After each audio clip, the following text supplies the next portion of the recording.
The next time you're about to make a big purchase, let's say a $2,000 laptop, and the salesperson suggests adding a $50 case, notice how quickly you say yes. To your brain, that $50 feels like pocket change. But if you walked into a store just for that case and saw it priced at $50, you'd probably spend 10 minutes checking if it's actually worth it.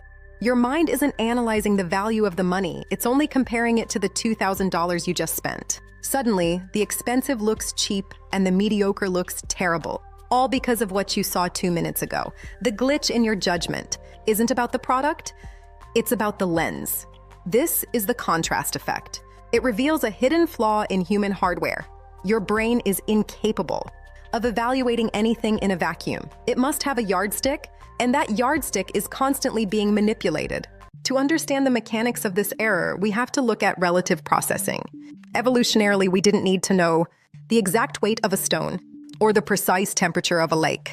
We needed to know if this stone was heavier than the last one, or if this water was warmer than the river we crossed yesterday. To save energy, the brain uses comparison shortcuts. When we see two things in succession, our mind exaggerates the differences between them to make a decision easier. It's a survival mechanism that helped us detect changes in our environment, but today it leads to poor financial and social choices simply because your reference point was rigged. There's a classic experiment where you place one hand in ice water and the other in hot water. When you move both to a bucket of lukewarm water, the water is boiling, while the hot hand feels like it's freezing.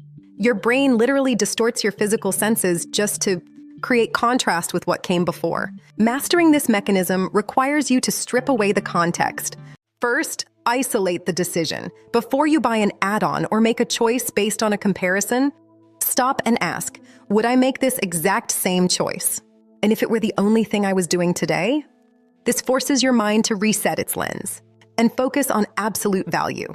Second, beware of social contrast. When you scroll through a perfect social media feed, your brain applies the contrast effect to your own life, making it seem worse than it actually is. Remind yourself that this is an optical illusion. Your life didn't change, only your reference point did. The true value of your choices doesn't depend on what's happening around you. When you decode the contrast script, you stop being a passenger to manipulation and start seeing reality as it truly is. Follow this channel to keep decoding the hidden scripts of your mind.